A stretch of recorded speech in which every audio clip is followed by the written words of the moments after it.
सम्मानीय आभासी मंच पर उपस्थित हमारे परिवार के मुखिया, परम सम्मानीय डॉक्टर आरपी दुबे सर, कुलपति doctor CV Raman university,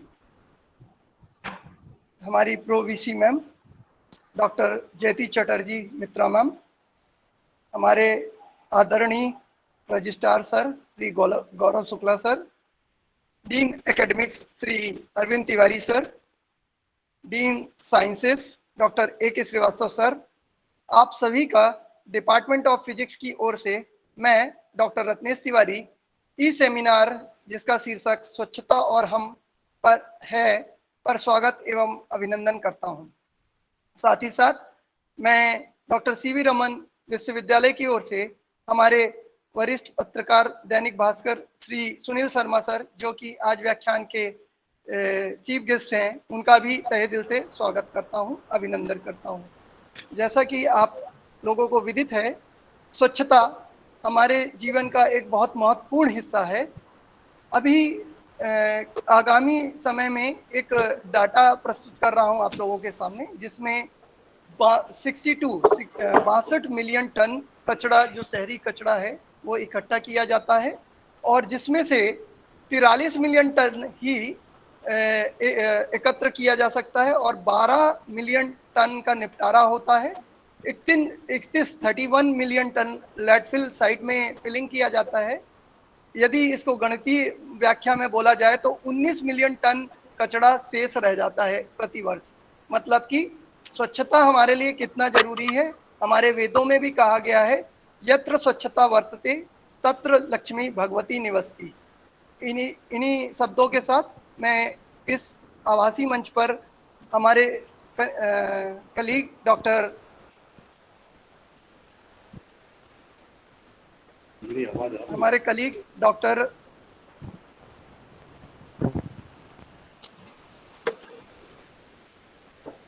Ashutosh Pandey sir का को आगे के मंच के लिए अतिथि उद्बोधन के लिए प्रस्तुत करने के लिए बोलता हूं। और उससे पहले मैं स्वागत उद्बोधन भाषण के लिए डॉक्टर अरविंद तिवारी सर के लिए को मंच पर आमंत्रित करता हूं। Please sir, respected sir. Tiwari sir please. जी, आ रही आवाज? जी सर, आ रही है। परम सम्माननीय विश्वविद्यालय के कुलपति महोदय डॉक्टर आरपी दुबे जी, सम्मान्य समकुलपति महोदया जयती चटर्जी जी, आदरणीय कुल सचिव महोदय गौरव शुक्ला जी, सम्माननीय संकाय अध्यक्ष श्रीवास्तव जी, भौतिक विभाग के समस्त सम्माननीय प्राध्यापकगण, विश्वविद्यालय के प्राध्यापकगण, कर्मचारी एवं प्यारे प्यारे बच्चों, सर्वप्रथम तो मैं भौतिक विभाग को आज के इस आयोजन के लिए बधाई देना चाहूंगा। साथ विश्वविद्यालय परिवार से श्री सुनील शर्मा जी का विद्यालय परिवार की ओर से आज स्वच्छता के विषय पर आयोजित इस वेबिनार में सम्माननीय सुनील जी, आपका हृदय से स्वागत है। मैं साथ ही साथ उपस्थित सभाजनों को यह अवगत कराना चाहूंगा कि विश्व स्थापना काल से ही स्वच्छता और भारतीय सनातन ज्ञान परंपरा के अनुरूप स्वच्छता के मापदंडों के अनुरूप कार्य करता रहा है एवं विश्वविद्यालय के विद्यार्थियों को भी इस दिशा में सतत प्रेरित करता रहा है। विश्वविद्यालय द्वारा 5 ग्रामों को गोद लिया गया है, जहां पर अपने एनएसएस और एनसीसी के विद्यार्थियों के माध्यम से स्वच्छता और अन्य स्वास्थ्य जागरूकता के कार्यक्रम संचालित किए जाते हैं। विश्वविद्यालय में न केवल सामान्य स्वच्छता, कचरा सफाई के कार्य किए जाते हैं, बल्कि विश्वविद्यालय में पर्यावरण स्वच्छता, ध्वनि स्वच्छता, वायु स्वच्छता, इन सब के दिशा में भी सतत कार्य किए जाते हैं। संपूर्ण स्वच्छता के लिए विश्वविद्यालय संकल्पित है इसी का परिणाम रहा है कि विगत वर्ष भारत सरकार के स्वच्छता रैंकिंग में विश्वविद्यालय ने भारतवर्ष में तृतीय स्थान हासिल किया है। साथ ही साथ सतत रूप से विश्वविद्यालय स्वच्छता के लिए कार्य करता रहा है। हमारी सनातन ज्ञान परंपरा भी रही है और हमने बचपन से अपने परिवार के संस्कार में स्वच्छता को स्वाभाविक रूप से ग्रहण किया है। प्रातः स्नान, नित्य शुद्ध वस्त्र धारण करना एवं हमारे आसपास को स्वच्छ रखना, विभिन्न त्योहारों पर स्वच्छता के अनेकों मापदंड हमारे परंपरा में तय हैं। दीपावली के अवसर पर स्वच्छता सर्वविदित है लक्ष्मी के स्वागत के लिए। इसी प्रकार होली पर स्वच्छता और कचरे के उचित प्रबंधन का त्योहार कहा जा सकता है। हम सब भारतीय इस सनातन ज्ञान परंपरा से स्वच्छता से प्रारंभ से ही प्रेरित रहे हैं, परंतु माननीय भारत सरकार, माननीय देश के प्रधानमंत्री जी का जो अभियान चला, स्वच्छता अभियान, उसका परिणाम अब सर्वत्र दिखने लगा है। जब हम किसी गांव में आज से 5 साल पहले प्रवेश करते तो निश्चित रूप से एक अजीब सा वातावरण का सामना करना पड़ता था। आज स्वच्छता अभियान के अंतर्गत यह सभी पंचायतों में यह निर्धारित कर दिया गया है और आज हम उन गांवों में स्वच्छता का प्रत्यक्ष अनुभव कर पाते हैं। हम सब स्वच्छता के लिए संकल्पित हैं और आगे भी सतत रूप से अपने 9 संकल्पों के साथ स्वच्छता हेतु संकल्पित रहेंगे। मैं पुनः एक बार सम्माननीय अतिथि एवं सम्माननीय मंच का स्वागत करते हुए अपना उद्बोधन यहीं पर समाप्त करता हूं। जय हिंद, जय भारत। आगे के मंच के लिए तिवारी जी आमंत्रित हैं। बहुत बहुत धन्यवाद आदरणीय डॉक्टर अरविंद तिवारी सर। जैसा कि आपने बताया कि स्वच्छ भारत अभियान के तहत चारों ओर आज स्वच्छता और स्वास्थ्य में इम्प्रूवमेंट निरंतर बढ़ता जा रहा है। अब मैं कार्यक्रम की कड़ी को आगे बढ़ाने के लिए अपने सहभागी डॉक्टर आशुतोष पांडे सर को मंच पर आमंत्रित करता हूं, जो कि हमारे अतिथि का उद्बोधन प्रस्तुत करेंगे। Doctor Ashutosh Pandey sir, please. धन्यवाद तिवारी सर।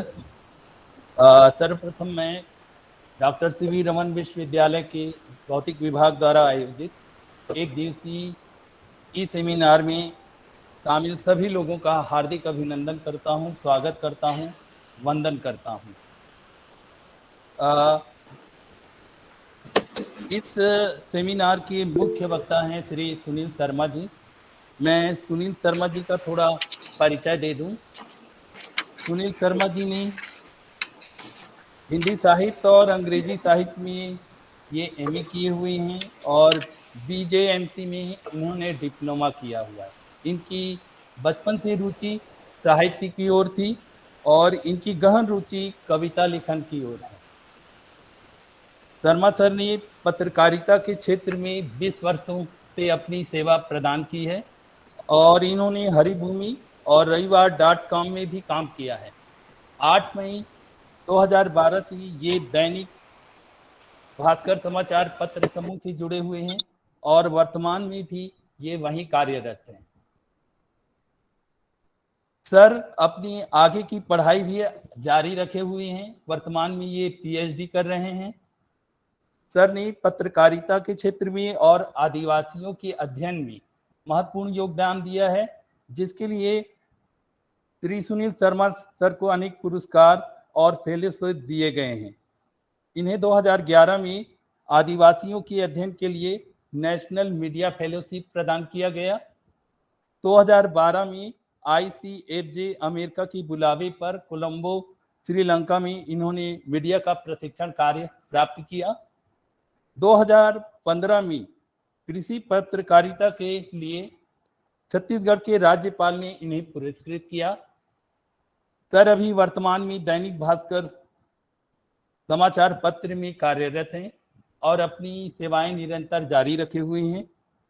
मैं सर से एक आग्रह करूंगा कि वो अपना वक्तव्य समाप्त करने की पहले एक कविता जरूर हमें सुनाएं। मैं सर को अपनी वक्तव्य के लिए सादर आमंत्रित करता हूं। श्री सुनील शर्मा सर।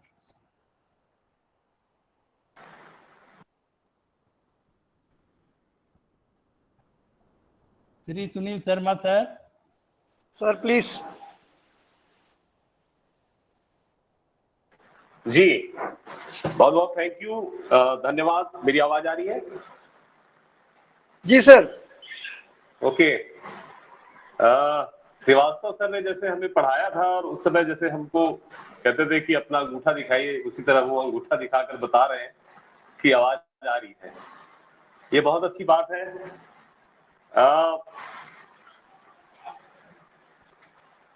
सबसे पहले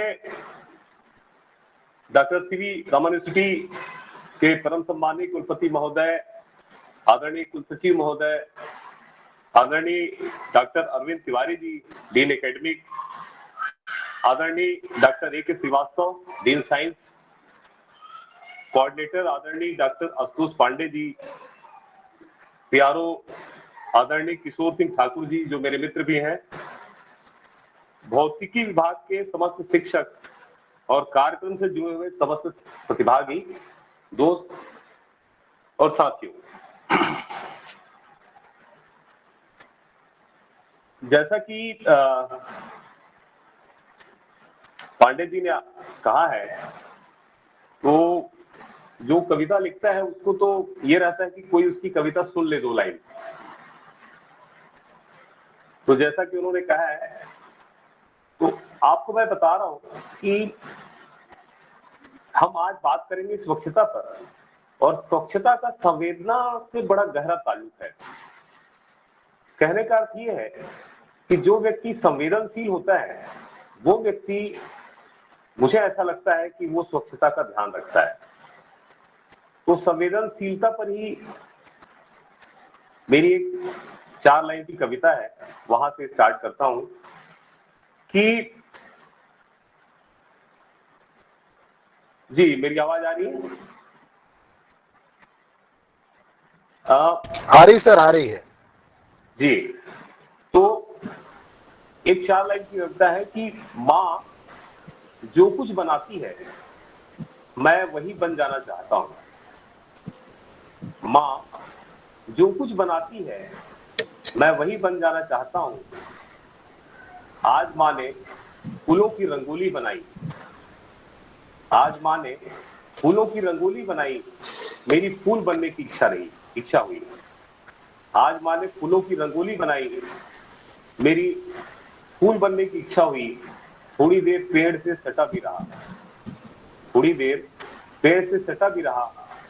माँ गांव चली गई, माँ गांव चली गई। उनके गांव पहुंचने से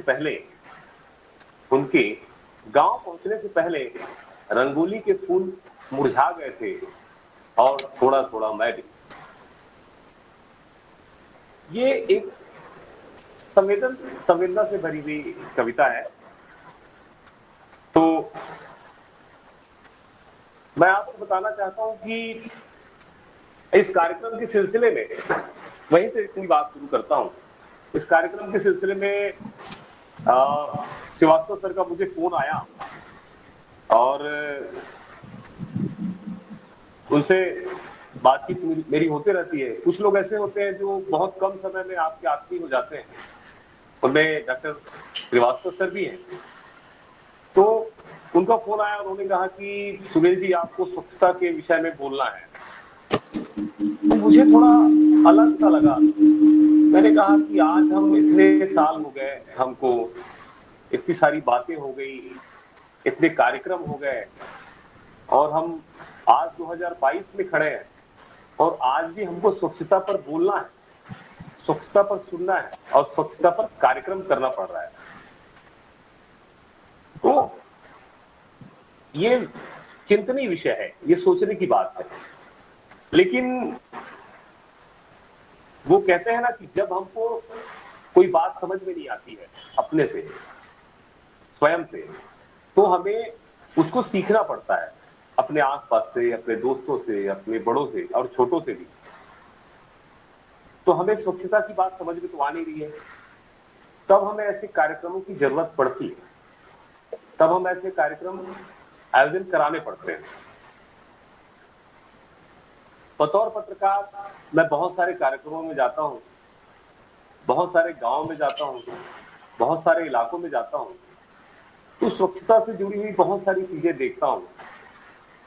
कुछ चीजों में मुझे प्रेरणा मिलती है और कहीं कहीं मुझे गुस्सा भी आता है। मन के भाव है, ऐसा तो होगा ही।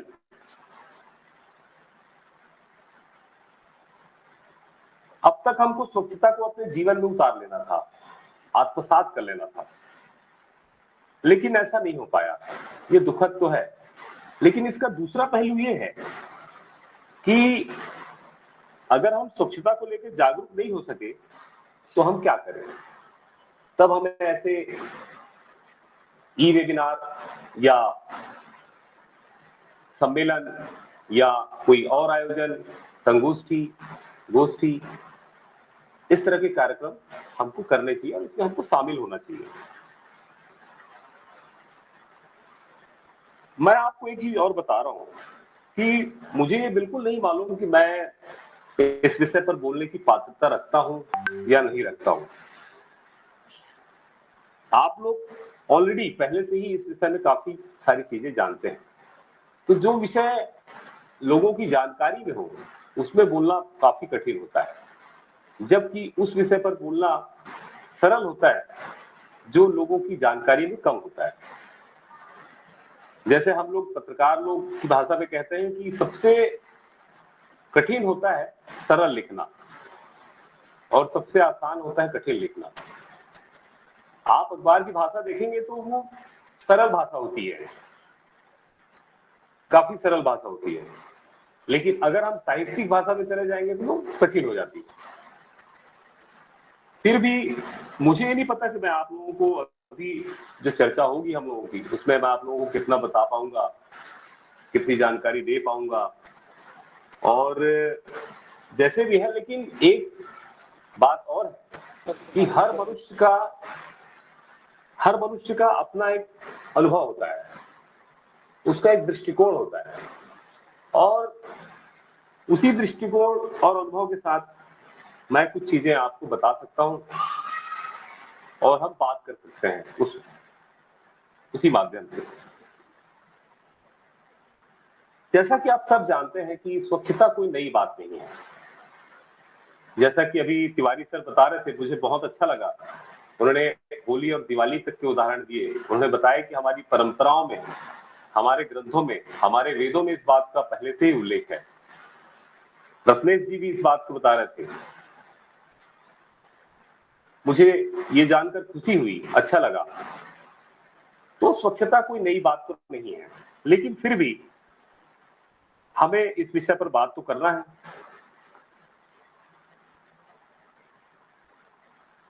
देखिए, स्वच्छता के दो मायने हैं, स्वच्छता के दो प्रकार कह सकते हैं आप, बहुत सामान्य रूप से अगर समझे तो। एक है अपनी स्वच्छता और दूसरी है अपने से बाहर जो भी है उसकी स्वच्छता। अपने से बाहर का मतलब है गली, समाज, जिला, राज्य, राष्ट्र। कई बार क्या होता है कि हम अपनी सफाई में तो ध्यान देते हैं, लेकिन हम दूसरों की सफाई का ध्यान नहीं रखते। ये भी पूर्ण स्वच्छता नहीं कही जा सकती। इस बात को गांधी जी ने इंडिया में लिखा था, वो मैं आपको बताऊंगा आगे। गांधी जी इस बात की बिल्कुल भी पक्षधर नहीं थे कि आप अपनी सफलता, अपनी स्वच्छता को ध्यान में रखें और दूसरों की स्वच्छता को बिल्कुल ध्यान न दें। ये भी सही नहीं है।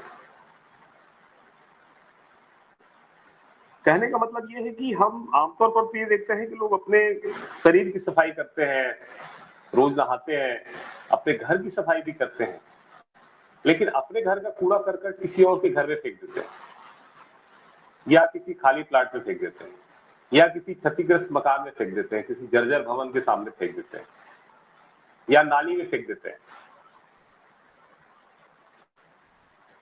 ये भी सही नहीं है।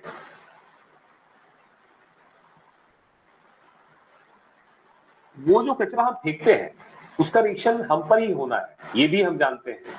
ऐसा भी नहीं है कि हम ये जानते नहीं हैं। कहने का अर्थ ये है कि हमको अधिकांश चीजें पता ही है, फिर भी हम ऐसा करते हैं। तो इसकी दो वजह है। पहली वजह तो ये है कि हमने जो हमारी परंपरा रही है, जो हमारे देश में की जो परंपरा रही है, वो परंपरा रही है चिंतन की परंपरा। तो हम चिंतन करना हमने बंद कर दिया है, हमने ढूंढना बंद कर दिया है, हमने सोचना बंद कर दिया है। अब हम चिंतन की जगह चिंता करते हैं। मैंने तो यहां तक देखा कि आपने देखा होगा कि रोज सफाई कचरे गाड़ी जो है वो मोहल्लों में आती है, और कचरा गाड़ी आने के समय लोग सोते रहते हैं, और कचरा गाड़ी के चले जाने के बाद फिर वो बोलते हैं कि कचरा गाड़ी तो आई नहीं। और कई मोहल्लों में कचरा गाड़ी आती भी नहीं है, ये शिकायत भी है। तो वो क्या करते हैं कि जो कचरा गाड़ी में कचरा न फेंक के वो कहीं और कचरा फेंक देते हैं। इस पूरे मामले में, इस पूरे स्वच्छता के इस विषय में मुझे लगता है कि ये शुरू से शुरू करने की जरूरत है।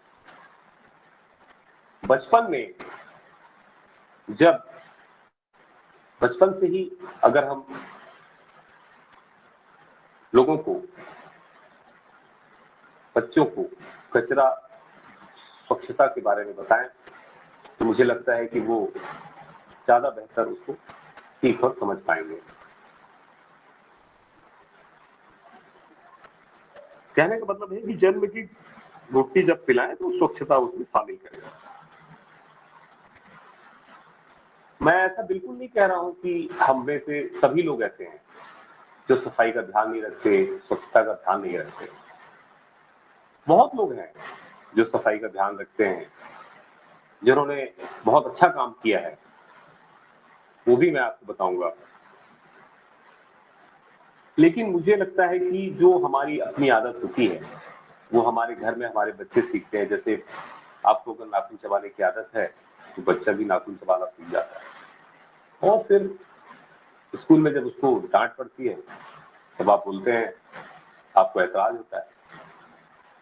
लेकिन सही मायने में उसने सीखा कहां से? उसने तो आपसे ही सीखा।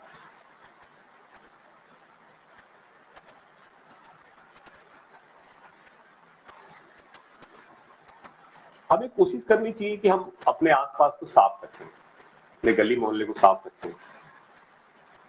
अगर उसमें कोई कचरा डाल रहा है, कोई नाला है उसमें कोई कचरा डाल रहा है, कोई नदी है उसमें कोई कचरा डाल रहा है, तो हम उसको रोकें, हम उसका विरोध करें।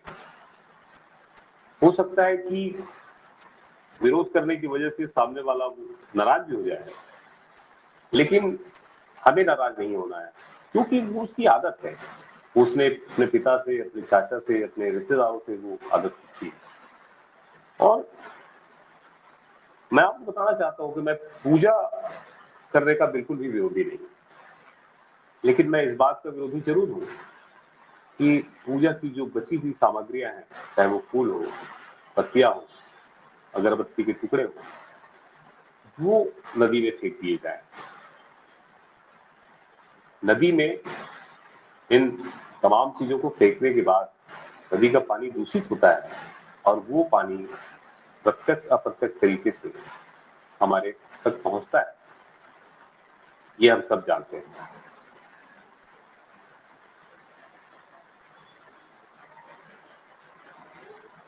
रिपोर्टिंग के सिलसिले में कई बार ग्रामीण इलाकों में जाना होता है, तो मैं देखता हूं कि कई गांव बड़े साफ होते हैं। जैसे अमूमन गांव ज्यादातर साफ ही होते हैं,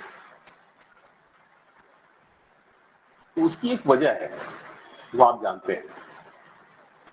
गांव में क्या होता है कि जो महिलाएं होती हैं वो सुबह 3-4 बजे उठ जाती हैं, और 3-4 बजे उठ के वो अपने घर के सामने जो गली है उसको 30-40 मीटर तक पूरा साफ सफाई करती, 50 मीटर तक, और उसमें फिर गोबर पानी का छिड़काव करती। तो ऐसा सारे लोग करते हैं, सब अपने अपने घरों के सामने गलियों को साफ कर लेते हैं। आप जब उस गांव में प्रवेश करेंगे, उस गली में जाएंगे, तो आपको बहुत साफ सुथरा माहौल मिलेगा, बहुत अच्छा लगेगा।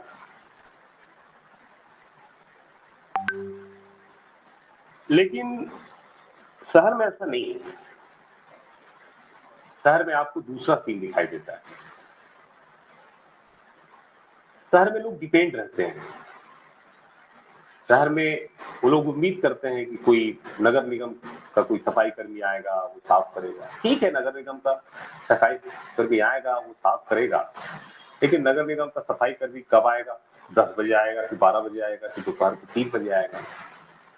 आप भी अपने घर के सामने के हिस्से को साफ कर सकते हैं। बहुत लोग ऐसा करते भी, लेकिन सभी लोग नहीं करते। जबकि गांव में 99% लोग अपने घरों के सामने की सफाई करते हैं।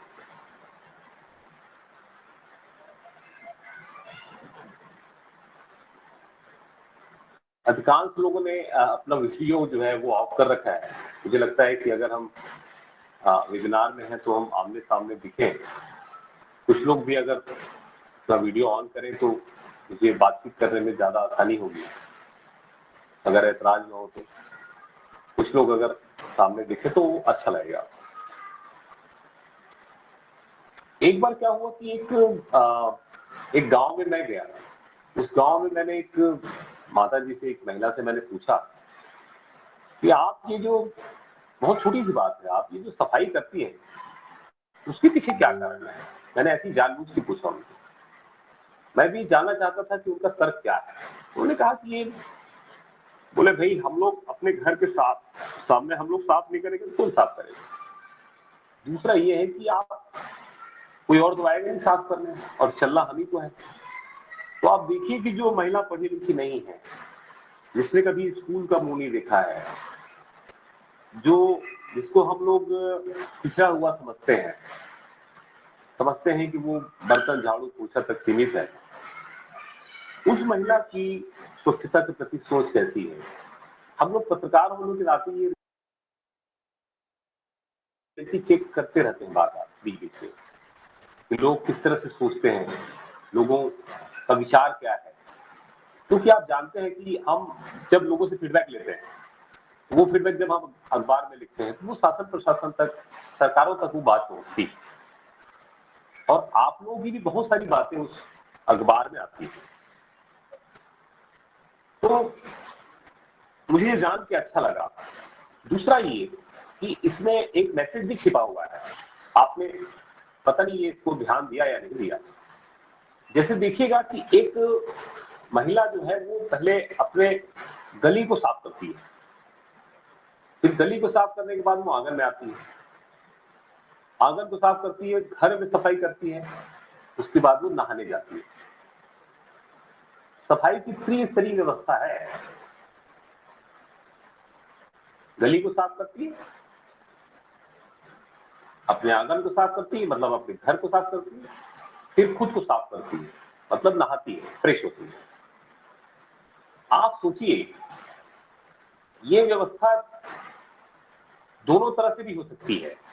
आदमी अपनी सफाई का भी ध्यान रखे, अपने घर की सफाई का भी ध्यान रखे, और अपने समाज की सफाई का भी ध्यान रखे। और उस तरह से भी हो सकती है कि हम समाज की सफाई का पहले ध्यान रखें, ये सुविधा हमारे पास है, उसके बाद हम अपने घर की सफाई का ध्यान रखें और अपनी सफाई का ध्यान रखें। तो एक अनपढ़, एक कम पढ़ी लिखी महिला भी एक मैसेज दे सकती है स्वच्छता को लेकर। इसके लिए कोई बहुत पढ़ा लिखा, बहुत ज्ञानी व्यक्ति हो, ये जरूरी नहीं। मैं शहर में रहता हूं, तो जाहिर है थोड़ी शहर की बात कर लूं। शहर में बहुत सारी कॉलोनियां हैं, 5 कॉलोनियां कहते हैं, रिहायशी कॉलोनी। रिहायशी कॉलोनियों में आप जाएंगे तो कुछ जगह तो ऐसा होता है कि कचरा होता है। तो उसकी वजह यह है कि वो डिपेंडेंट रहते हैं। दूसरे जो प्रमुख कारण जो मुझे समझ में आया बातचीत में, देखने में, कि जो रिहायशी कॉलोनियों में जो लोग रहते हैं वो फूड पैकेट्स का इस्तेमाल ज्यादा करते हैं। जो पैकेट्स होते हैं, आप देखिएगा कि जो खाने पीने के जो सामान जो पैकेट में आते हैं उसका इस्तेमाल ज्यादा करते हैं। तो खाने का सामान तो खा लेते हैं, पैकेट छोड़ देते हैं बाहर। अब वो डस्टबिन में रहा नहीं तो हवा से उड़ के वो सारे तरफ फैलते रहता है। वहीं गांव में आज भी फूड पैकेट के इस्तेमाल उस तरह से नहीं है। दूसरा, थोड़ी सी बात जंगल की करें, आदिवासी इलाके की, क्योंकि मेरा विषय भी है। आदिवासी इलाके में आप जाएंगे तो आप देखेंगे कि वहां पर जो गंदगी है वो बहुत कम है। ऐसा क्यों? ऐसा इसलिए क्योंकि वहां वो लोग गंदगी नहीं करते, वो लोग अपनी साफ सफाई का ध्यान रखते हैं। ठीक है, कुछ जगह है जो इस तरह से साफ सफाई वो लोग नहीं रख पाते, लेकिन गंदगी वहां पर जो होती है वो शहर के लोगों की वजह से होती है। पिछले दिनों में आपके कोटा क्षेत्र में ही औरा पानी है, अब वो पर्यटन स्थल बनता जा रहा है, धीरे धीरे विकसित हो रहा है। वहां मैं गया था, वहां मैंने देखा कि वहां गंदगी फैल रही है। मुझे अच्छा नहीं लगा, क्योंकि वहां जब मैं पहले गया था तो वहां काफी साफ सुथरा था। आप देखेंगे कि हम शहर के लोग जब जाते हैं किसी ग्रामीण इलाके में, किसी आदिवासी इलाके में, किसी पर्यटन स्थल में, तो हम बदले में उस स्थल को, उस जगह को क्या देख के आते हैं? गंदगी। आपको ध्यान होगा, अगर आप गांव में रहते थे, बहुत सारे लोग होंगे, जो बहुत सारे स्टूडेंट जुड़े होंगे, टीचर्स भी जुड़े हैं, वो गांव के बारे में अच्छे से जानते हैं। मुझे ध्यान आता है कि जब मैं बचपन में गांव में रहता था तो जो दाताओं होता है, लोग गांव के लोग दातुन करते थे, और उस समय भी दातुन जो है करने के बाद फिर दातुन का जो हिस्सा है, जिसको हम लोग छत्तीसगढ़ी में चीनी बोलते हैं, उसको वो फेंक देते थे। लेकिन इतने जो लोग होते थे नहाने वालों में से, वहां जो स्नान करने के लिए जाते थे, उनमें से एक दो लोग ऐसे जरूर होते थे जो उस दातुन के उस टुकड़े को, उस चीनी को उठा लेते थे और उठा के उसको इकट्ठा करते थे और इकट्ठा करके उसको जलाते थे। उसके पीछे ये था कि हमें तालाब को गंदा नहीं करना है। अभी तिवारी सर बता रहे थे कि पहले हम जब गांव में जाते थे तो किस तरह का माहौल होता था, आज हम जब जाते हैं गांव में तो किस तरह का माहौल बदला है। मैं उनकी बात से पूरी तरह सहमत हूं। ऐसा हुआ है और ये आदत की वजह से हुआ है। जैसे एक आदत होती है ना कि आप अच्छा रहे, साफ सफाई का ध्यान रखें, वो एक आदत की वजह से हुआ है। और उसके लिए नो डाउट सरकार ने बहुत काम किया है, लोगों ने भी बहुत काम किया है, सामाजिक संस्थाओं ने बहुत काम किया है, शिक्षकों ने काम किया है, बच्चों ने काम किया है, अभी भी कर रहे हैं, लगातार काम हो रहा है। तब कहीं जाकर हम बहुत सारी जगह जो है वो सफाई है, बहुत सारी जगह स्वच्छता है। कहने का अर्थ ये है कि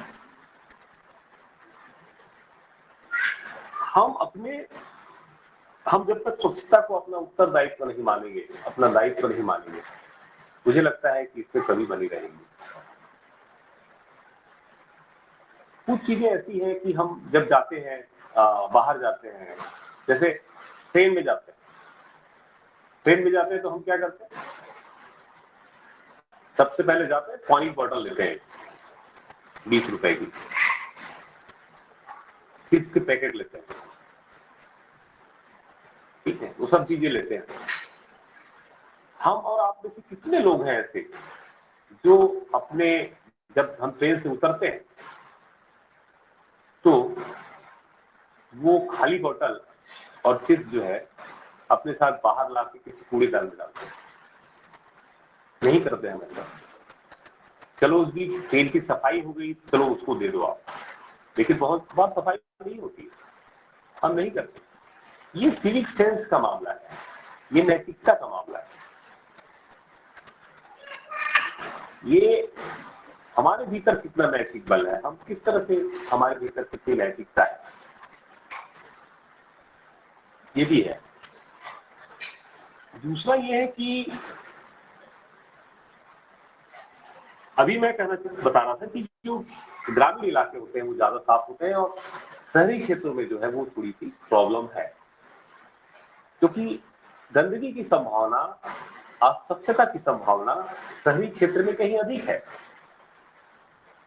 क्योंकि जो बाजार है उसका टारगेट एरिया शहर है, और बाजार जो हमको गंदगी देता है, बाजार में जो बाजार में इतने सारे प्रोडक्ट्स आते हैं, सारे के सारे प्रोडक्ट जो है वो पॉलिथीन के होते हैं, थर्मोकोल से बने होते हैं, इससे बने होते हैं, उससे बने होते हैं, नाना प्रकार की चीजों से बने हुए होते हैं। वो सारे प्रोडक्ट में फूड होता है, और फूड के बाद फिर या दूसरी चीजें होती हैं, वो फिर वो वेस्टेज में चला जाता है। अभी वो जो आंकड़ा बता रहे थे, रत्नेश जी आंकड़ा बता रहे थे, 62 मिलियन कचरा। कल्पना करिए आप, ऐसे बहुत सारे आंकड़े हैं।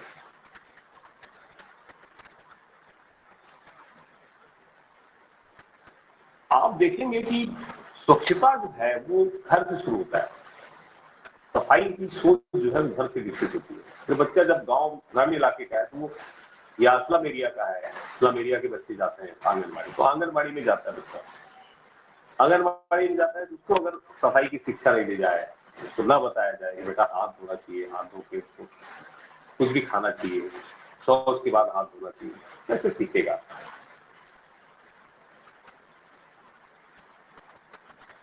हमें कोशिश करनी चाहिए अपने स्तर पर, निजी स्तर पर। असल में प्रॉब्लम ये है कि हम हमेशा उम्मीद करते हैं कि जो अच्छी चीजें हैं, जो सफाई की चीजें हैं, जो स्वच्छता की चीजें हैं, वो हमको उपलब्ध कराई जाए या लोग कर दें। जैसे आप देखिएगा कि मोहल्ले में अगर आपके घर में अगर बिजली बंद हो गई, बिजली बंद हो जाए तो एक दो लोग ऐसे होते हैं जो लोग बिजली विभाग को फोन करते हैं उस मोहल्ले में। 20-25 साल से आप उस मोहल्ले में रह रहे हैं, आप देखेंगे कि एक दो लोग हैं वो बिजली विभाग को फोन करते हैं, और उस मोहल्ले में अगर 200 लोग रहते हैं तो 198 लोग फोन बिल्कुल नहीं करते। तो सारे लोग उम्मीद करते हैं कि वो 2 लोग ही फोन करें, खुद फोन नहीं करेंगे। कहने का अर्थ ये है कि हम दूसरों के प्रति क्यों निर्भर रहे हैं, हम खुद भी कर सकते हैं वो काम, हमको खुद भी करना चाहिए। और श्रीवास्तव सर से मेरी बात हो रही थी तो उन्होंने कहा कि थोड़ा आप गांधी जी पर भी बताइएगा। श्रीवास्तव सर जुड़े हैं, तो गांधी जी पर बताइएगा। उनका कहना था तो गांधी जी को लेकर बहुत सारी असहमतियां हो सकती है लोगों की, एज पॉलिटिकल व्यक्ति के होने के नाते बहुत लोग कह सकते हैं कि गांधी जी ने ये किया, गांधी जी ने वो किया, लेकिन गांधी जी ने जो स्वच्छता के लिए काम किया है उसके लिए तो सारे दल और सारे विचार के लोग और सभी तरह के लोग सहमत हैं। स्वच्छता को लेकर जो गांधी जी ने काम किया, जो गांधी की जो विचारधारा है स्वच्छता को लेकर, सफाई को लेकर, वो अद्भुत है।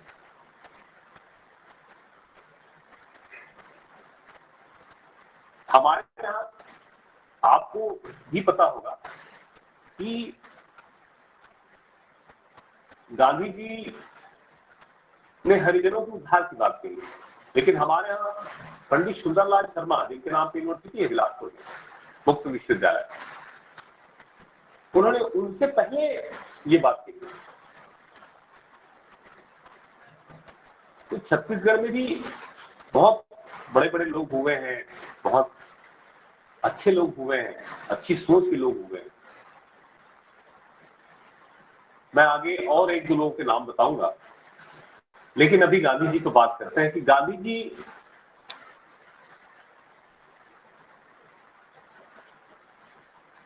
ने स्वच्छता को लेकर बड़ा काम किया था। तो भारत सरकार ने स्वच्छता की आवश्यकता को समझते हुए 2 अक्टूबर 2014 को गांधी जयंती के मौके पर स्वच्छ भारत नामक अभियान शुरू किया। यह हम सब जानते हैं। आज स्वच्छ भारत अभियान को 8 साल हो रहे हैं। अभी ये 2 अक्टूबर को 8 साल पूरे हो जाएंगे। इस बात में कोई संदेह नहीं है कि इस अभियान को सफलता नहीं मिली, हम सब जानते हैं। मुझे ध्यान आता है कि मैं मूल रूप से मुंगेली जिला का रहने वाला हूँ, आपके यहाँ से लगा हुआ इलाका है। तो जब पहले खुला शौच मुक्त जिला बना प्रदेश में मुंगेली, तो मुझे पता चला, तो मैं वहां चेक करने गया कि वाकई में ऐसा है या नहीं है। वो पत्रकार लोगों का एक मन में रहता है कि हम लोग देखते हैं कि ऐसा वाकई में हो रहा है कि बस कहानियों में। वहां गया मैं, तो वहां मैंने देखा कि वाकई में लोग जो है वो वहां पे काम कर रहे हैं और उसका फायदा मिला है। लोग जागरूक हैं, जागरूक कर रहे हैं लोगों को।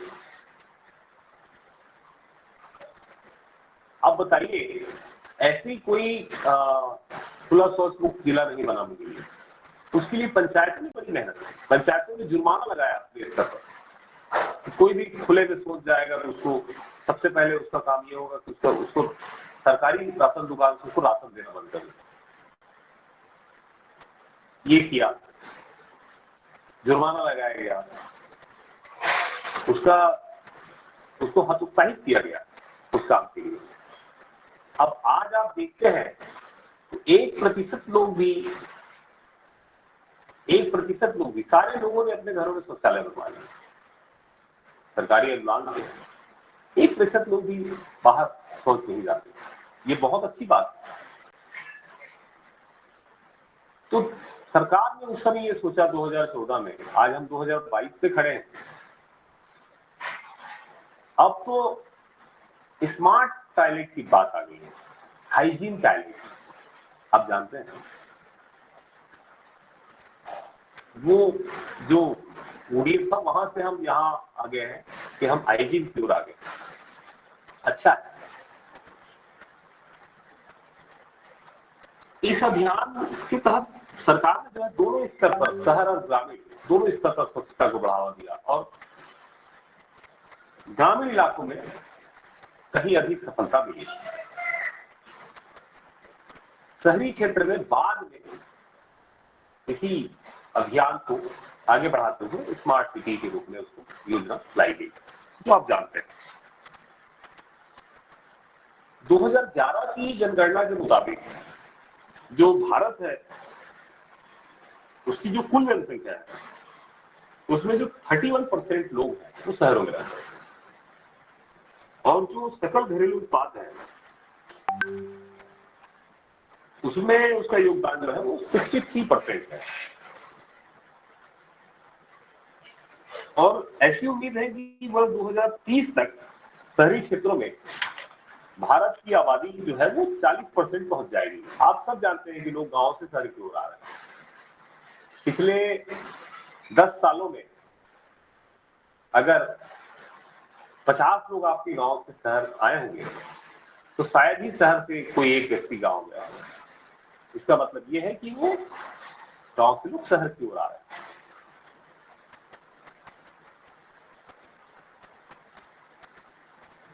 स्मार्ट सिटी का विकास भी इसी दिशा में कदम है।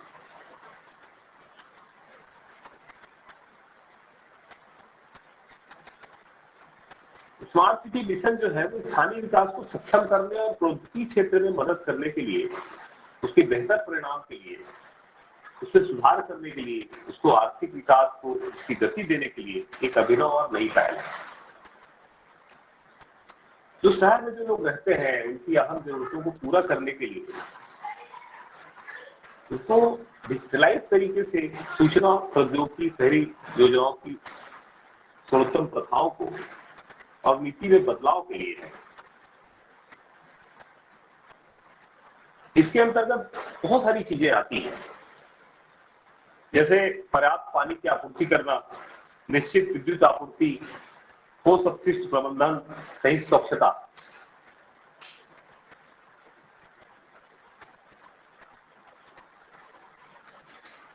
कुशल शहरी गतिशीलता, सार्वजनिक परिवहन, किफायती आवास गरीबों के लिए, आईटी कनेक्टिविटी, डिजिटलीकरण, सुशासन, ई गवर्नेंस, टिकाऊ पर्यावरण, ये महत्वपूर्ण पॉइंट है। महिलाओं, बच्चों, बुजुर्गों की सुरक्षा, उनके स्वास्थ्य और शिक्षा का ध्यान रखना, ये करीब 10 पॉइंट है जो स्मार्ट सिटी में आते हैं। स्मार्ट सिटी में काम हो रहे हैं, बहुत सारे जगह अच्छे काम हो रहे हैं। पूरे हिंदुस्तान के हिसाब से देखेंगे तो इंदौर में बहुत अच्छा काम हो रहा है। इंदौर अभी सबसे ऊपर है।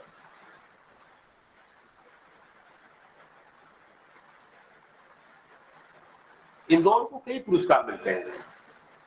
अपने यहां अंबिकापुर भी अच्छा है, लेकिन बिलासपुर यहां अभी बहुत काम करने की जरूरत है। यहां तो स्थिति है साहब कि जो बिलासपुर शहर है जहां हम लोग रहते हैं उसमें 27 स्लम एरियाज हैं। उस 27 स्लम एरिया में अभी भी नगर निगम साफ पानी उपलब्ध नहीं करा पा रहा है। पता है आपको, पानी जो है वो पानी उपलब्ध कराना सरकार की जिम्मेदारी है, शासन की जिम्मेदारी है, स्थानीय प्रशासन का कर्तव्य है।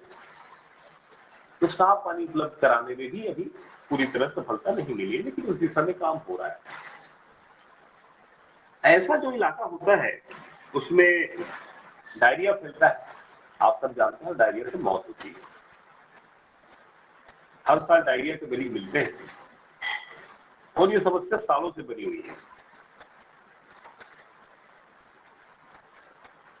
स्वास्थ्य विभाग की रिपोर्ट में ये बात आई है कि इन इलाकों में जो पानी पहुंच रहा है वो पीने लायक नहीं।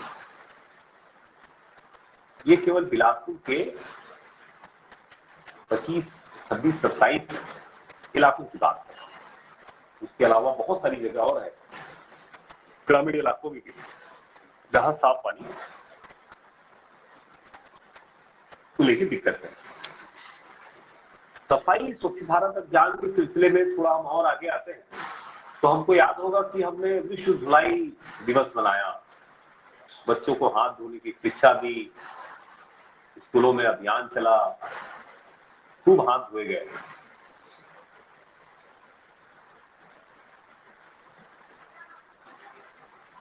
मीडिया वैन, दुनिया भर की गाड़ियां, 7 दिन का अभियान, 10 दिन का अभियान, 15 दिन का अभियान, ये सब हुआ। आज आप देखें हाथ धुलाई अभियान कहाँ है तो वो पता नहीं।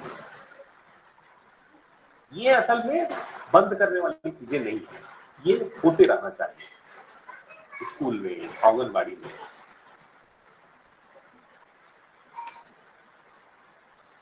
फिर हम जब और आगे आते हैं तो हम कोरोना को पाते हैं। अब स्वच्छता की बात होगी तो कोरोना की बात तो होगी ही। आपने देखा होगा कि कोरोना में आप कोरोना के डेज को याद करिए, लॉकडाउन को याद करिए और अपने व्यवहार को याद करिए। आप कैसे बन गए थे उस समय। हम सब कितने जेंटलमैन बन गए, कितने अच्छे बन गए थे। हम सफाई का कितना ध्यान रखते थे, बहुत ज्यादा। हम घर से बाहर जाते थे, कोई हमको छू लेता था या हम किसी को छू लेते थे गलती से, कोई छूते नहीं थे। और अगर गलती से छू ले तो हम आते थे और सबसे पहले क्या करते थे, अपने कपड़े धोने में डालते थे,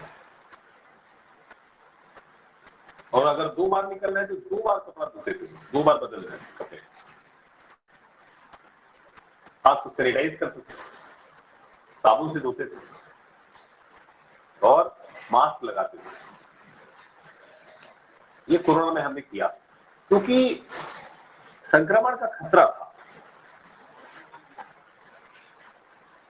लोगों के सामने मौत का डर था, दहशत थी लोगों में, इसलिए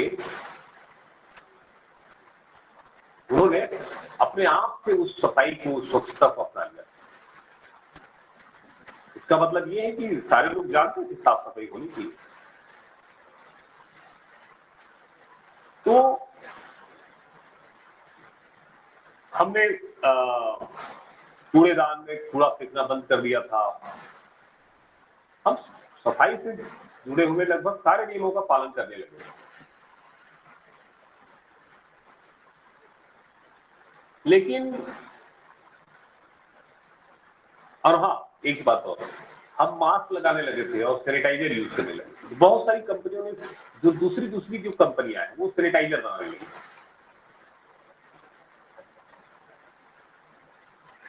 और बाद में वो कंपनियां बंद भी हो गई, उनके यूनिट्स बंद हो गए, क्योंकि हमने सैनिटाइजर का यूज 75% तक कम कर दिया है। ये मीडिया रिपोर्ट्स है कि उस समय अगर मार्केट में 1000 बॉटल सैनिटाइजर बिकता था, तो आज उसकी संख्या जो है वो घट के 250 आ गई है। और अब ये तो 6 महीने पुरानी रिपोर्ट है, अब तो वो 200 भी नहीं होगी, 150 होगी।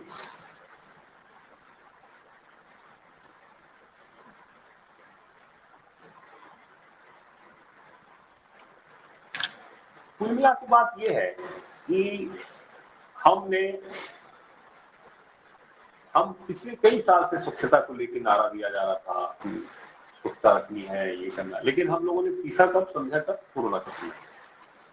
लेकिन इतने समय में भी हमको बात समझ में नहीं आई। जिन लोगों ने स्वच्छता का ध्यान नहीं रखा वो इस दुनिया से चले गए।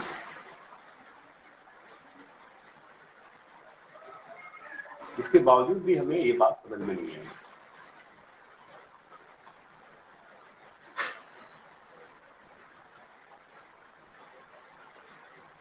उस समय 320 लीटर सैनिटाइजर पर डे खपत थी सिम्स और कोविड अस्पतालों में, जिस समय कोरोना था।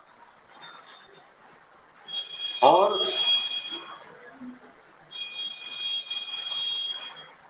अब जो है वो लगभग 0 हो चुका है।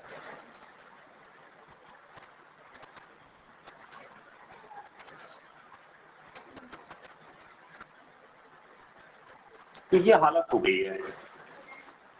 दूसरा ये है कि अब गांधी जी ने जो स्वच्छता अभियान चलाया, उसके बाद सरकार ने जो है वो अपना स्वच्छता अभियान चलाया। वो स्वच्छता अभियान अभी भी जारी है, ऐसा नहीं है कि वो खत्म हो चुका है। आपको मैं बताना चाहता हूं कि आज का जो हमारा टॉपिक है, स्वच्छता और हम, उस टॉपिक में जो हम है उसमें हम सब, उसमें बापू भी है, क्योंकि महात्मा गांधी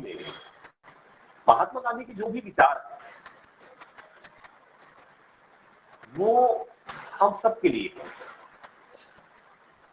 उन्होंने वो मैं पर यकीन नहीं करते थे, वो हम की बात करते थे। इसलिए उन्होंने आजादी का सपना देखा।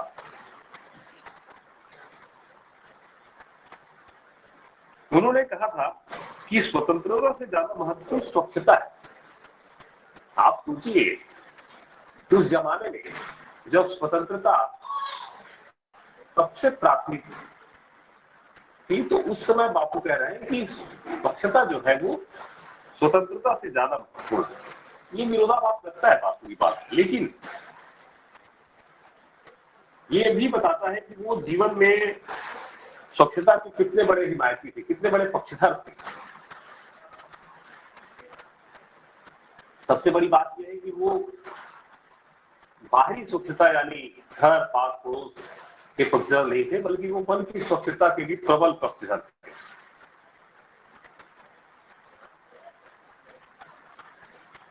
एक बार उन्होंने एक पत्र में लिखा है कि वह जो सचमुच में भीतर से स्वच्छ है वह अस्वच्छ बनकर नहीं रह सकता।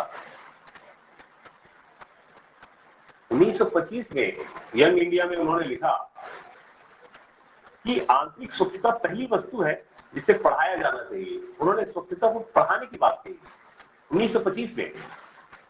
अन्य बातें प्रथम और सर्वाधिक महत्वपूर्ण पाठ संपन्न होने के बाद लागू की जानी चाहिए।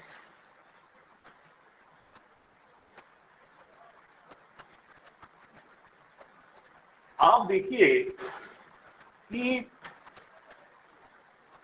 हमेशा वो स्वच्छता की बात करते थे। उनके जीवन में भी वो चीज आपको देखने को मिलेगी।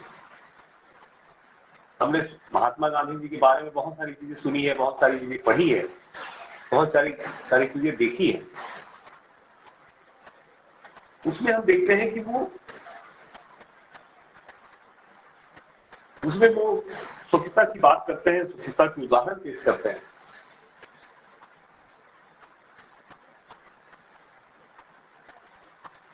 उन्नीस में यंग इंडिया में उन्होंने लिखा कि हम अपने घरों से गंदगी हटाने में विश्वास करते हैं।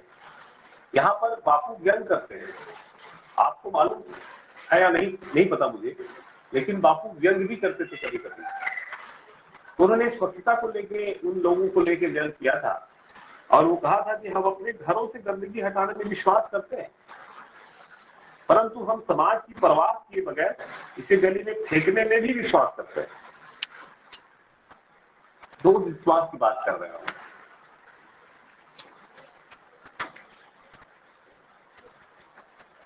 और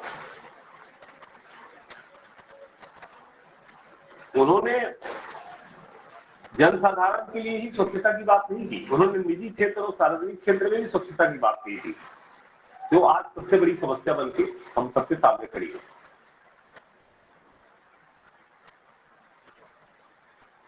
आपके इलाके में एक इंडस्ट्री है, उस इंडस्ट्री से इस तरह की शिकायतें मिलती रहती है।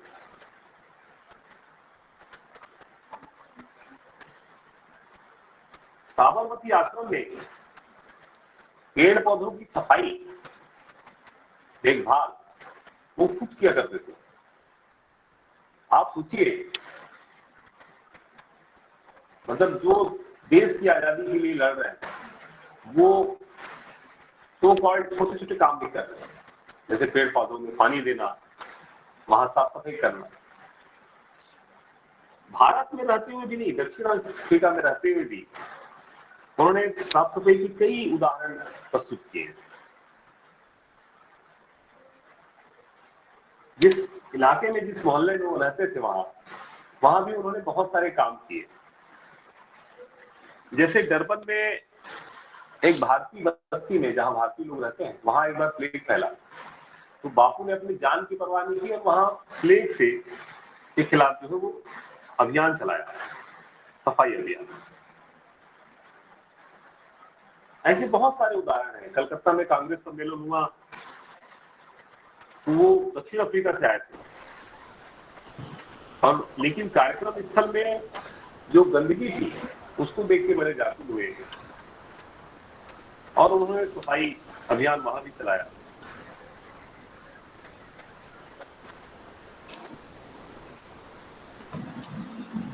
उन्होंने नदियों की सफाई की बात कही थी।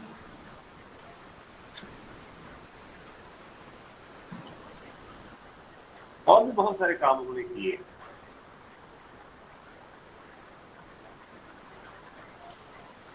बापू ने पहला स्वच्छाग्रह छेड़ा था, जो सत्याग्रह था उसी तरह का स्वच्छाग्रह छेड़ा था। तो ऐसे बहुत सारे काम, बहुत सारे उदाहरण आपको उनके जीवन में मिलेगा।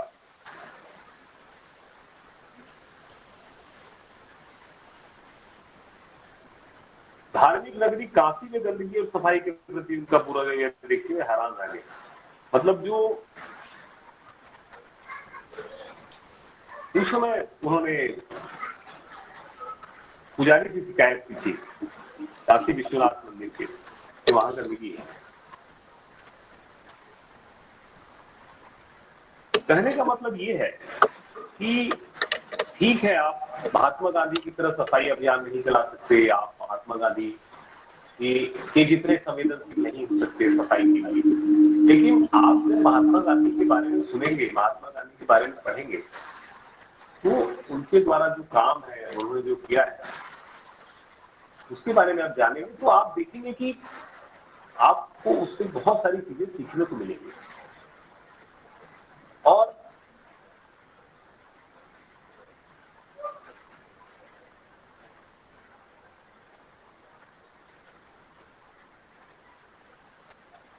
हरिपुरा अधिवेशन में भी उन्होंने शैक्षिक सफाई कार्यकर्ताओं से बात की।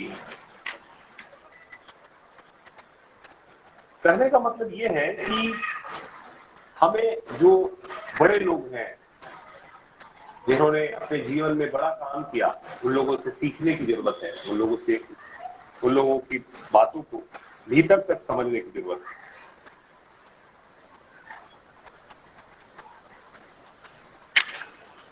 मुझे लगता है कि मैं काफी देर से बोल रहा हूं, तो मैं बस थोड़ा सा समय और लूंगा, उसके बाद हम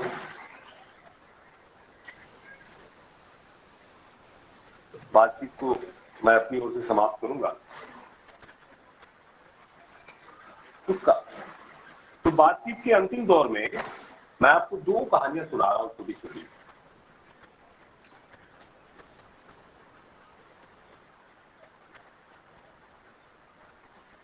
मुझे लगता है कि जो कहानी है, छोटी कहानी, ये घटना ज्यादा बेहतर समझ आती है। पहली कहानी जो है वो जो कोटा है आपके वहां से 40 किलोमीटर दूर लोरमी की है। लोरमी में मेरा एक मित्र रहता है। पहले वो यहाँ बिलासपुर में जर्नलिज्म करता था, लेकिन अभी वो वहां पर शिक्षक है। तो मैं आपको बता रहा हूं कि सामान्य व्यक्ति कैसे खास हो जाता है। ये सामान्य से खास होने की कहानी है।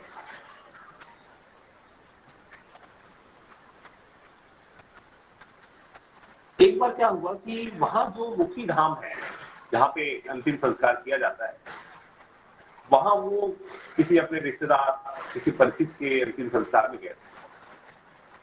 तो वहां उन्होंने देखा कि जो लोरमी में जो मुक्ति धाम है उसकी बुरी हालत थी।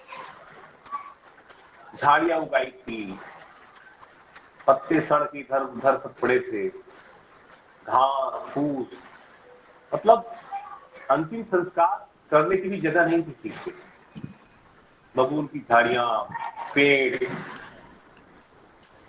बहुत मुश्किल से उस समय तो काट काट के जैसे भी करके वहां पर अंतिम क्रिया संपन्न की गई।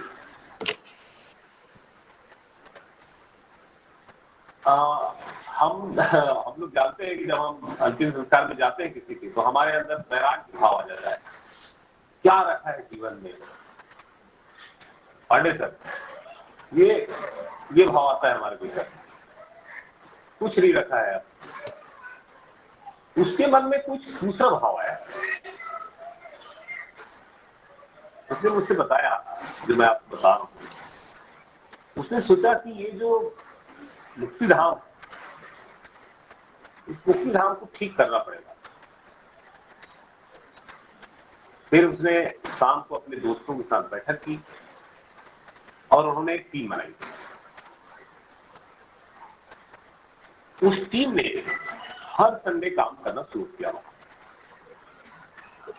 और साफ सफाई की और उस मुक्ति धाम को इस योग्य बनाया कि लोग वहां पर अच्छी तरीके से ईश्वर के पास जा सके, उनको उनकी मुक्ति ठीक तरीके से हो सके। मुक्ति धाम, मुक्ति मिलने में भी दिक्कत हो रही थी वहां।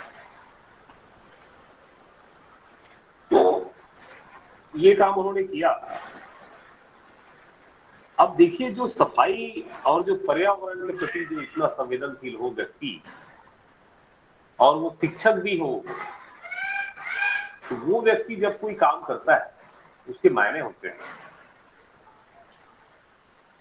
2019 में भारत सरकार ने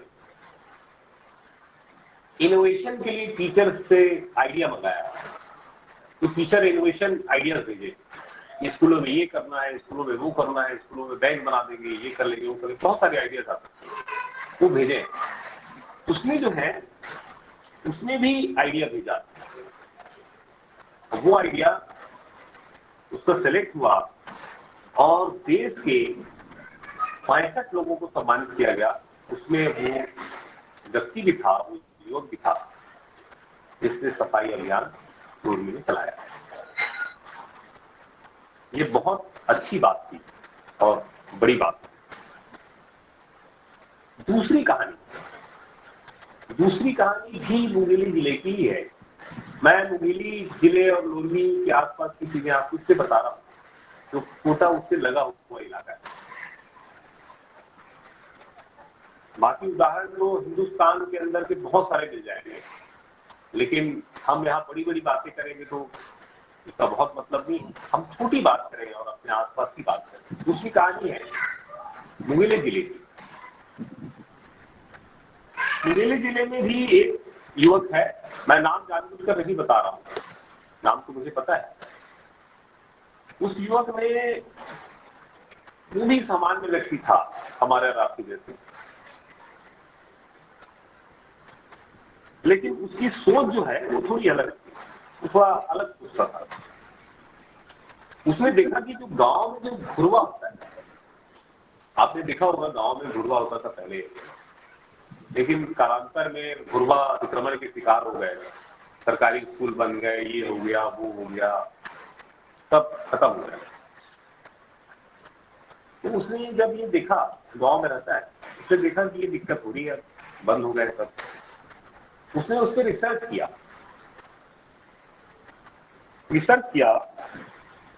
तो ये पाया कि गांव की जो स्वच्छता है, गांव की जो आर्थिक समृद्धि है, और गांव का जो पर्यावरण सुरक्षा, वो घुरवा पर निर्भर है। मतलब छोटा सा घुरवा आपको कितनी सारी चीजें दे सकता है, ये उसने स्टैब्लिश किया अपने स्तर से। और माफ करना, मैं ये नहीं कह रहा, मतलब मैं नहीं कह रहा हूं, ये बात भारत सरकार कर रही है, जिसने उसको पुरस्कृत किया। उसने अपना रिसर्च पेपर यूनाइटेड नेशंस की स्वास्थ्य शाखा को भेजा और उसको पुरस्कार मिला। यूनाइटेड नेशंस की स्वास्थ्य शाखा, स्वास्थ्य डिपार्टमेंट वहां का। तो ये दो युवक हैं, दो एग्जाम्पल हैं, दो कहानियां हैं। इन दो कहानियों को बताने का अर्थ ये है कि हम, आपके मन में ये सवाल आ सकता है कि कहानी क्यों सुनाई गई। तो कहानी इसलिए सुनाई गई कि कहने का मतलब ये है कि आप क्या बनना चाहते हैं। आप पहले व्यक्ति की तरह बनना चाहते हैं या आप दूसरे व्यक्ति की तरह बनना चाहते हैं, क्योंकि तीसरे व्यक्ति के लिए तो मैंने ऑप्शन दिया नहीं आपको। कहने का मतलब ये है कि आप या तो पहली कहानी के पात्र की तरह खुद स्वच्छता अभियान में शामिल होइए, आप स्वच्छता की मसाल लेकर खड़े हुए, स्वच्छता के लिए काम करिए, छोटे छोटे स्तर पर काम करिए। एक आंगनबाड़ी को गोद ले लीजिए सफाई के लिए। गोद लेने का मतलब ये नहीं है कि आप सरकार को सब कुछ दे रही है, वहां पर स्वच्छता का गोद ले लीजिए, स्वच्छता पर आधारित गोद ले लीजिए। आप उधर से निकल रहे हैं तो आप एक बार चेक कर लीजिए बच्चे हाथ धोते हैं। आप ये देख लीजिए, किसी स्कूल में जाकर देख लीजिए, 10 मिनट समय दीजिए, अपना 5 मिनट समय दीजिए, आते जाते बच्चों से पूछ लीजिए कि बेटा हाथ धोते हुए, उनके हाथों को चेक कर लीजिए। हाथ गंदे हैं तो उनको बताइए कि इसको धोना है साबुन से। कुछ नहीं तो 5 रुपए का साबुन खरीद के दे दीजिए, उसको 5 रुपए नगद देने की बजाय।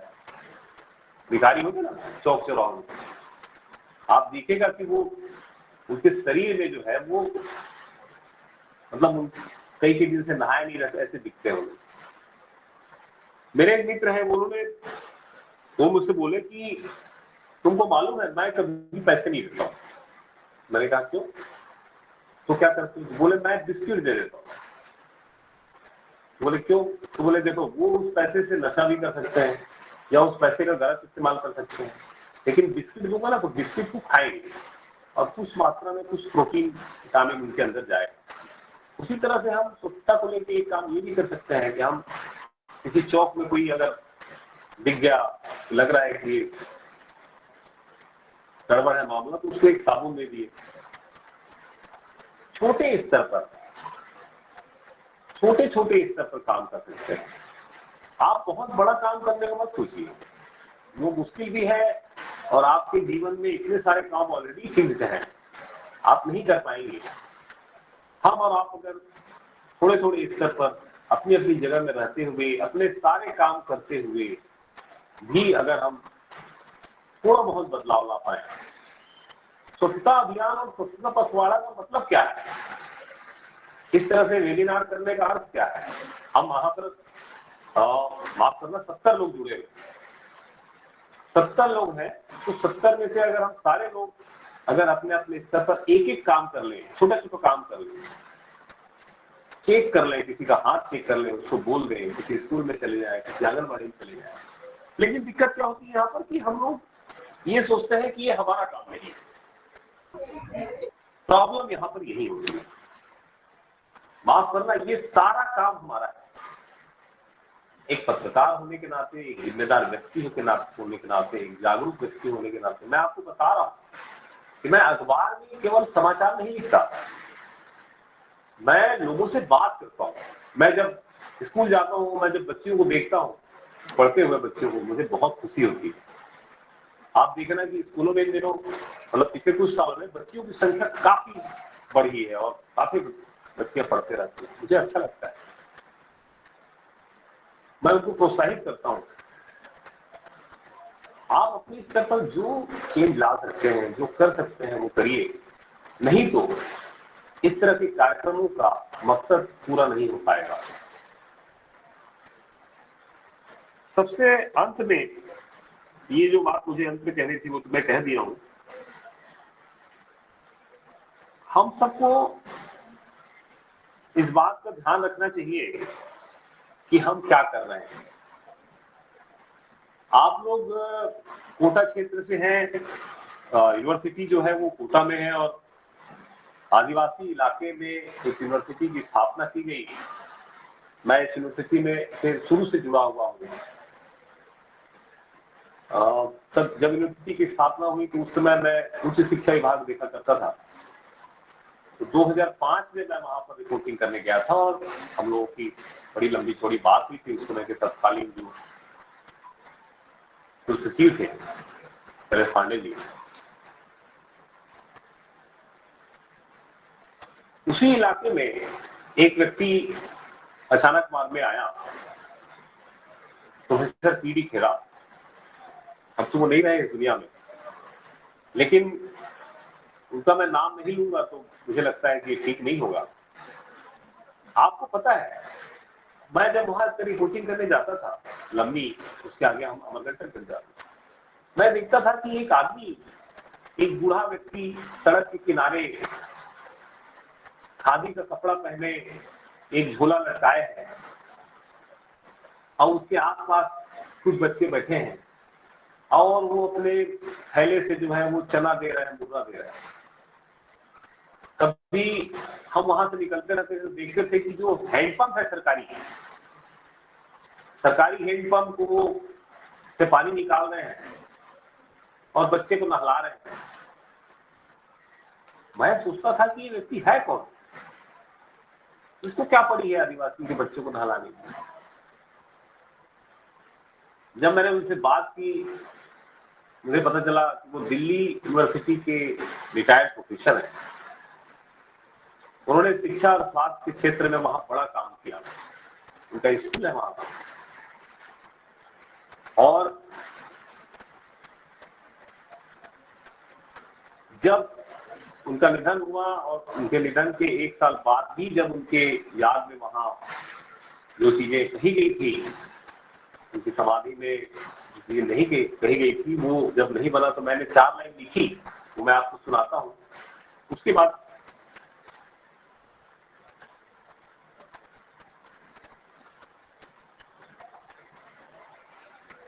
कि अक्सर मूल आश्रित पर भारी पड़ता है, बड़े तालाब के बाजू का तालाब पैक रह जाता है। विशाल जीव जंतु छोटे जंतुओं को खा जाते हैं। वैसे ही जंगल का कानून जंगल के इस सिपाही को खारिज कर रहा है अपनी स्मृतियों से, जिसने अपना जीवन होम कर दिया आदिवासियों को जगाने में, दिल्ली के ठाट छोड़ दिए गरीब वनवासियों के लिए, सब कुछ छोड़ दिया और उठा लिया झोला अबोध अनपढ़ अनगढ़ बालकों को गढ़ने के लिए, जिसने इस मिट्टी का मान बढ़ाया, अपनी मिट्टी छोड़ी और यहाँ की मिट्टी में मिल गया।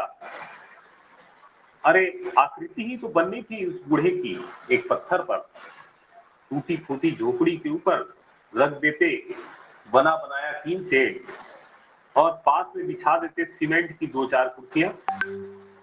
यह सब इसलिए ताकि बाद के लोग भी जान सकते कि कोई था यहाँ जिसने बहुत कुछ बदला था वहां।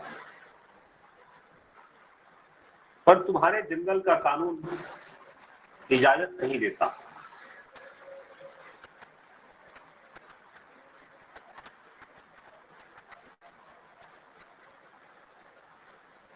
क्यों नहीं मिली इजाजत, हम पूछते हैं। विधानसभा की दीवार से टकराकर मांग लौट आती है। तो अब तुम कहां थे जब दिल्ली साहब ने नहलाया था कई दिनों तक न नहाए बच्चों को साबुन से? तब तुमने क्यों उनका हाथ न रोका जब वे बांटते थे बच्चों को झोले से निकालकर चना बुर्रा? तब तुम्हारा कानून कहां था जब वे बैगाओं को बांटते थे आनंद कर की गोली और आंख में डालने वाली चीटी? तुमने क्यों खोले दिया छपा?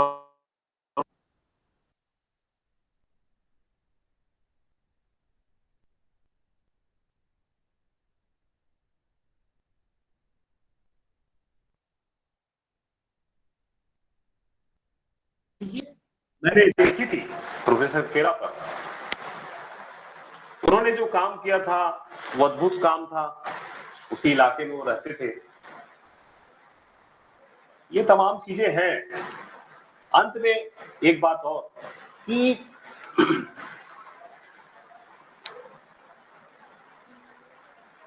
अगर हम इसको एक रॉकेट साइंस की तरह लेंगे स्वच्छता को,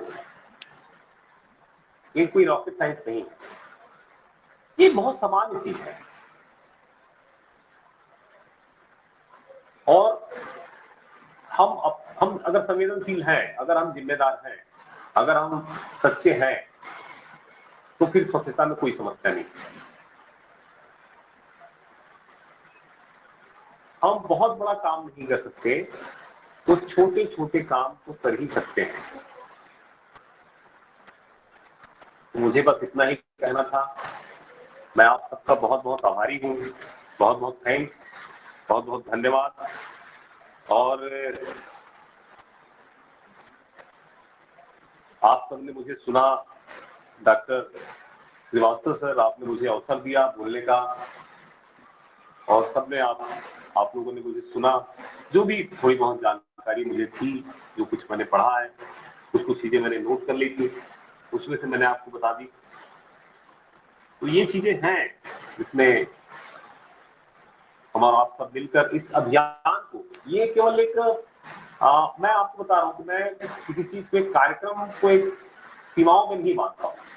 मुझे ऐसा लगता है कि ये सारी चीजें जो है वो निरंतर चलने वाली। जैसे हम सांस लेते हैं, जैसे हम दिखते हैं, वैसे ही हमें स्वच्छता को भी लेना है।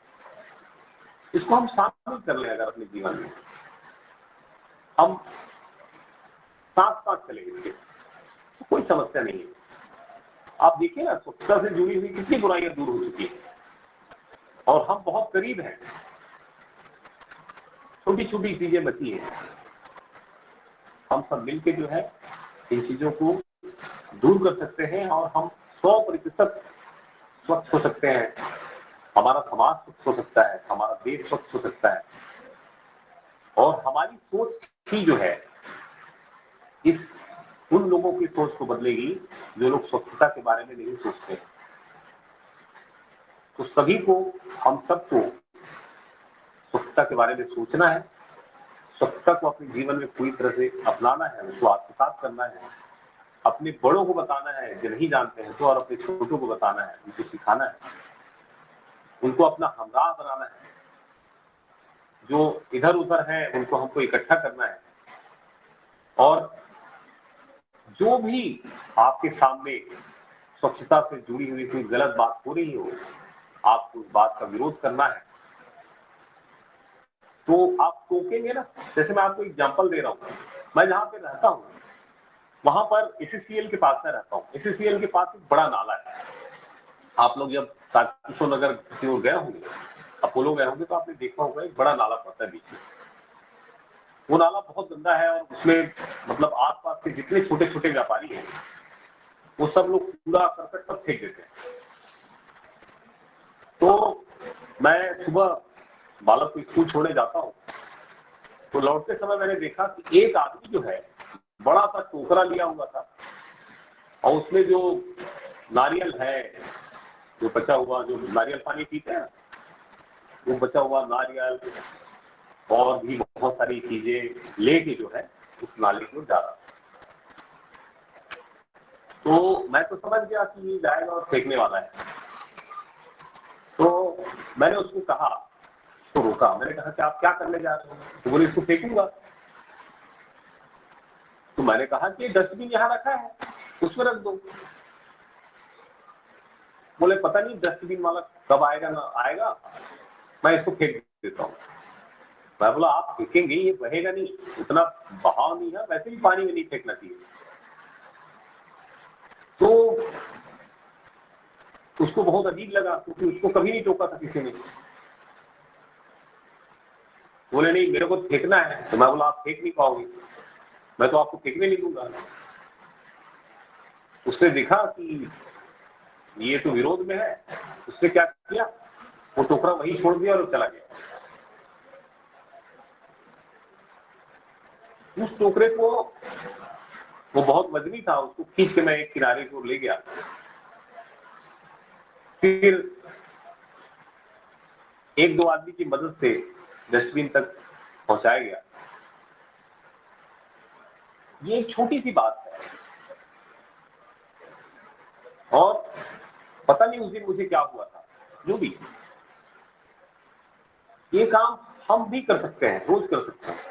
मैं वहां पे देखता हूं कि वो आदमी फिर दूसरे दिन आया था, उसने कचरा फेंका, मैं उसको फिर किसी दिन टोकूंगा, वो नहीं फेंकेगा। हमको अपना काम करते रहना है।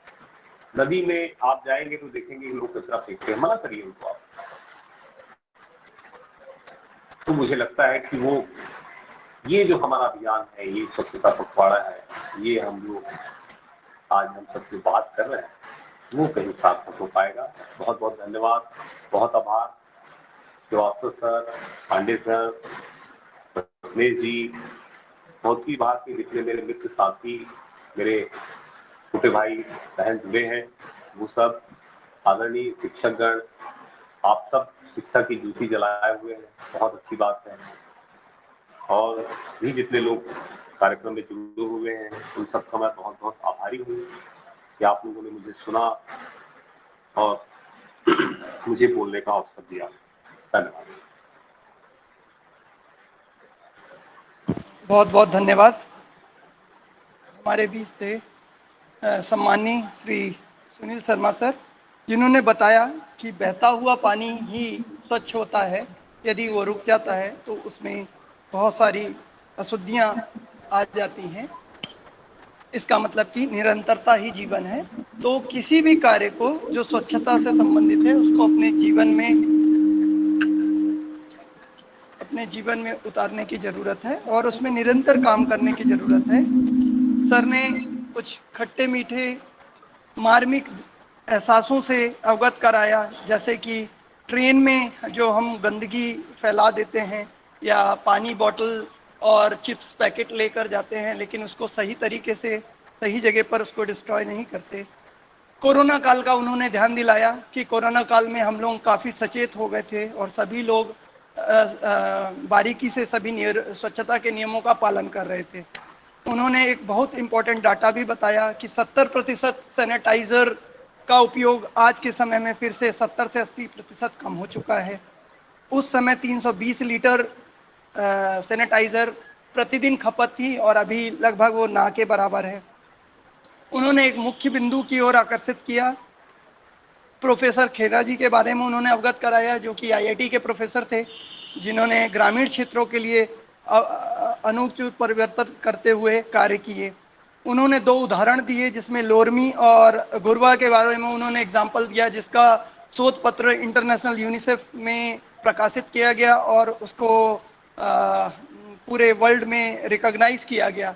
तो सर ने जिन छोटे छोटे मार्मिक चीज़ों से अवगत कराया है, इन सबको अपने जीवन में हमें लेना है और जीवन में इन सब चीज़ों को ध्यान रखते हुए स्वच्छता के प्रति जागरूकता बनाए रखना है और स्वच्छता की मिसाल को बनाए रखना है। कार्यक्रम की कड़ी को आगे बढ़ाते हुए वोट ऑफ थैंक्स के लिए मैं आमंत्रित करूंगा हमारे सम्मानीय doctor MZ Khan sir. Khan sir please. Khan sir.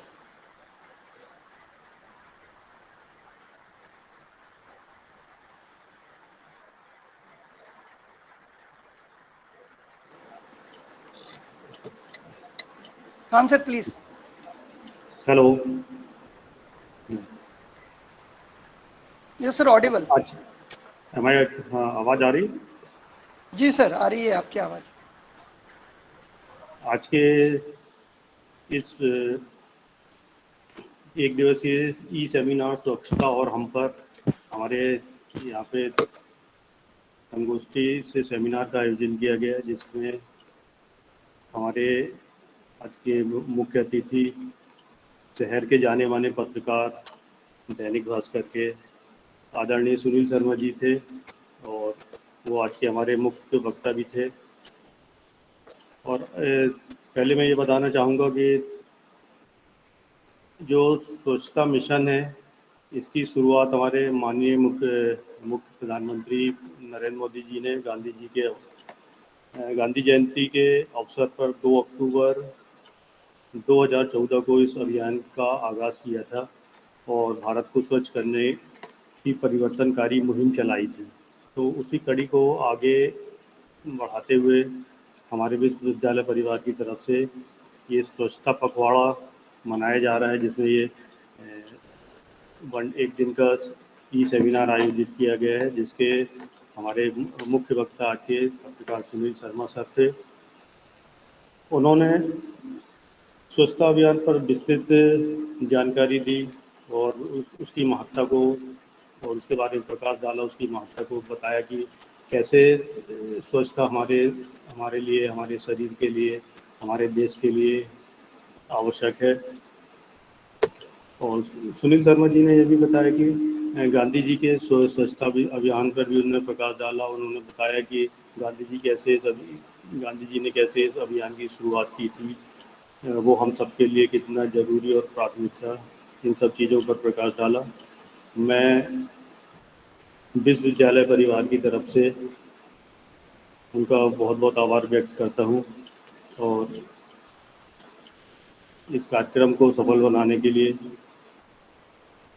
हमारे जितने भी सहपाठी हैं, हमारे dean academic Shri Arvind Tiwari ji, dean of science, हमारे बड़े भाई श्री अजीत श्रीवास्तव जी, हमारे सहपाठी Ashutosh Pandey sir, Ratnesh Tiwari ji, Vikas sir, Umakant sir, Narsingam sir और पूरे स्टाफ जो है, सभी का बहुत बहुत आभार है जो उन्होंने इस कार्यक्रम को सफल बनाने में अपना महत्वपूर्ण योगदान दिया। और मैं एक बार फिर से हमारे वरिष्ठ पत्रकार, शहर के जाने माने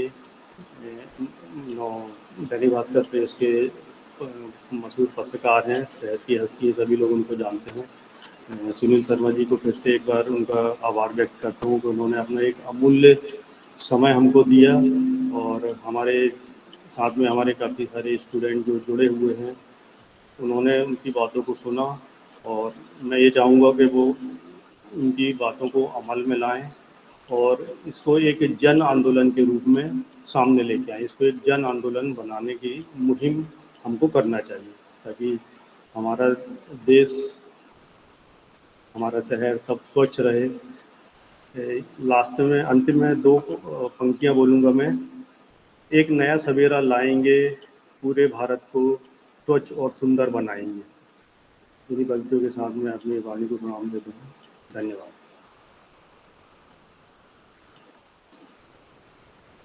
कार्यक्रम के समापन की कड़ी में मैं कुछ संकल्प के साथ हम सभी सहपाठियों, सह प्रतिभागियों, शिक्षकों को एक संकल्प के लिए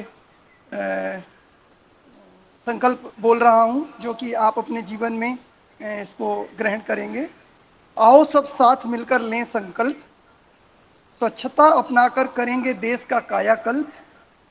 हर भारतवासी का बस यही अभिमान, पूर्ण हो अपना स्वच्छ भारत अभियान। तो धन्यवाद, आप सभी ने अपना बहुमूल्य समय दिया।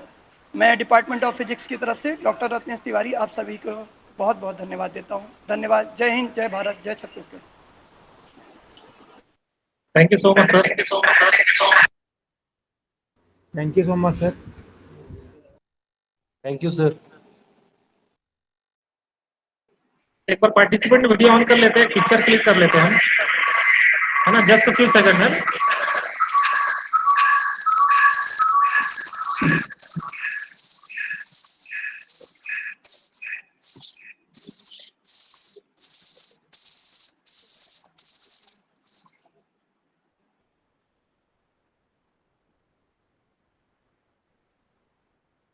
Okay, thank you so much. Thank you. Thank you आप सभी को। Thank you, sir.